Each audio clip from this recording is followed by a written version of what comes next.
Hello guys, I am very happy you're watching to my video and listening to my tips. Today we're going to talk about a very important subject that many people have questions when they are learning and studying English. Então é o seguinte, galera, hoje nós vamos falar sobre ações que ainda não terminaram, ou seja, quando você está falando algo que você ainda está fazendo ou uma outra pessoa está fazendo, não terminou. Por exemplo, eu estou falando com vocês agora, vocês estão me ouvindo, vocês estão olhando, assistindo. Então é tudo que é presente contínuo. Tá, antes mesmo de entrar nesse assunto aí do presente contínuo, né, o ING, working, studying, que vocês já sabem porque já ouviram milhares de vezes na escola, eu quero falar sobre o uso do ING em outras situações. Sim, o ING não é usado só para o indo, endo e ando, como você aprendeu a vida toda. Actually, we can use ING for many situations, and I'm gonna give you some of them so you can, have an idea, have a clue about it. O primeiro caso do uso do ING, que geralmente não é ensinado, é quando o verbo é o próprio sujeito de uma frase. O que significa isso? I work. I é o sujeito, certo? Mas e se eu falo o seguinte, trabalhar é importante? Quem é o sujeito dessa frase? Trabalhar é importante. Então, quando o verbo é o próprio sujeito, eu preciso usar o ING. Por exemplo, nesse caso, working is important. Studying English is nice. Estudar inglês é legal.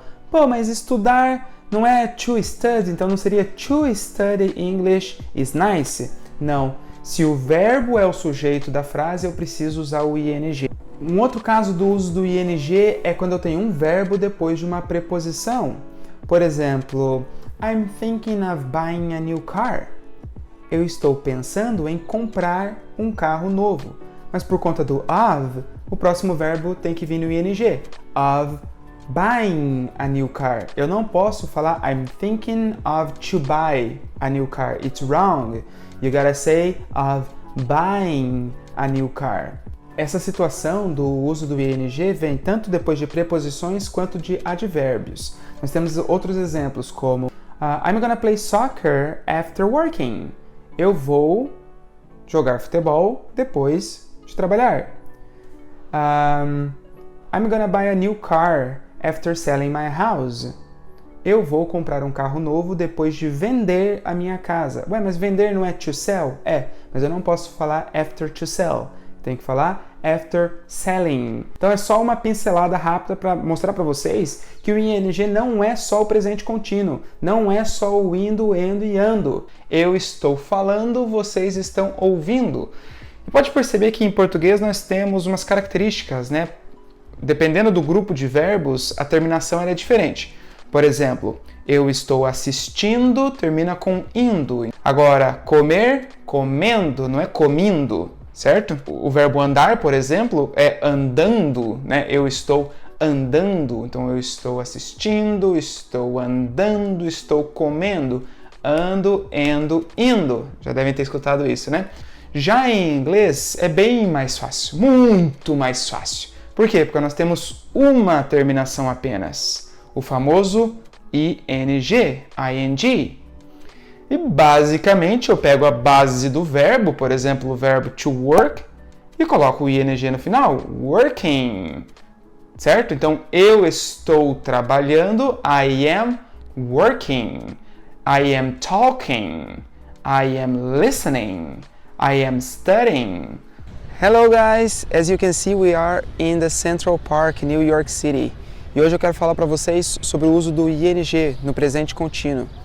Nós estamos visitando o parque, we are visiting. Então nós pegamos o verbo to visit e adicionamos ING, visiting. And we are taking many pictures, estamos tirando muitas fotos. We are eating in very good restaurants, estamos comendo em ótimos restaurantes muito bons. And we are enjoying the city very much. Verb to enjoy, enjoying. Certo? Então, sempre que você quer fazer o presente contínuo, uma situação que ainda está em andamento, colocamos o verbo mais ING no final e pronto. A frase já está no presente contínuo.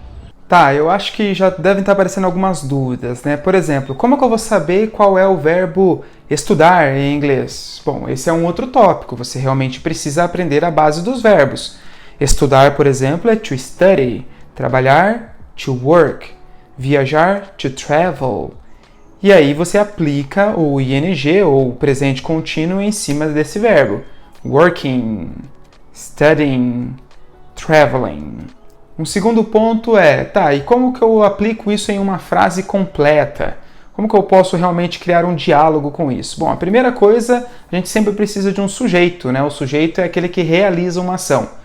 Eu estou trabalhando, você está estudando, ele está viajando, nós estamos comendo, eles estão assistindo televisão. Então o sujeito é a primeira palavra da frase. É a palavra da pessoa que vai realmente realizar a ação. Quais são os sujeitos? A gente já viu em outro vídeo. I, you, he, she, it, we, you no plural e they. Lembrando que um sujeito também não precisa ser um pronome. Pode ser João, Maria, Trump, etc. Qualquer pessoa é um sujeito que realiza uma ação. Pode ser uma pessoa, pode ser um animal também ou até um objeto. Muito bem, vamos começar com o sujeito I, eu, I. E depois, assim como em português, eu tenho um verbo ali que auxilia para fazer o presente contínuo, certo? Em português é o estou, eu estou comendo. Em inglês, este verbo é bem conhecido, né? É o verbo to be. E a conjugação do verbo to be como que é? I am, you are, he is, she is, it is, we are, they are. Então eu sempre tenho que ter o sujeito seguido do verbo to be e depois o verbo que você quer no presente contínuo. I am working. E podemos até colocar um complemento. I am working now. Eu estou trabalhando agora. You are traveling to Italy. Você está viajando para a Itália. He is studying English at school. Ele está estudando inglês na escola. We are eating pizza. Nós estamos comendo pizza. Ou seja, sujeito, verbo to be conjugado baseado no sujeito, corretamente, e depois o verbo com o ing no final. So guys, let's think about a real situation where you can use the present continuous. Let's imagine that you are at the airport in the immigration section, right? And then the agent asks you, so, are you traveling alone? Você está viajando sozinho? Are you traveling alone? And you say, no, I'm not traveling alone. I'm traveling with my family. Não, eu não estou viajando sozinho, eu estou viajando com a minha família. É uma situação no momento que ainda está acontecendo. Você está viajando com a sua família. E apenas continuando, ele te pergunta, ok, aonde você vai ficar? E você diz, I'm gonna stay at my brother's house. Eu vou ficar na casa do meu irmão. Ele, ok. Is your brother living in Florida? Seu irmão está morando na Flórida? And you say, no, my brother is living in New York City. Não, o meu irmão está morando na cidade de Nova York, em New York City. He is living. My brother is living. Ele está morando neste lugar. E continuando, ele quer saber sobre a sua profissão, o que você está fazendo no momento, né? Se você trabalha, se você não trabalha. Ele pergunta, are you currently working? Você está trabalhando atualmente? And you say, yes, I am currently working, but I am on vacation. Sim, eu estou trabalhando atualmente, mas eu estou de férias. Agora vamos ver como aplicar o ing dependendo da terminação do verbo. Na maioria deles não muda nada o verbo e é apenas adicionado o ing. Por exemplo, o verbo to see fica seeing, to work, working. Já verbos que terminam com a letra e não é dobrado como o verbo to see, a gente remove a letra e adiciona ing. É o caso do verbo to dance, dancing. Já os verbos que terminam com ie, como o verbo to die, a gente remove o ie e adiciona ing, dying. E os verbos que terminam com consoante, vogal, consoante, a gente dobra a última consoante e adiciona ing. Um exemplo é o verbo to run. R é uma consoante, U é uma vogal, N é uma consoante. Neste caso, eu preciso dobrar o N e adicionar o ing. Essas são as regras do uso do ing.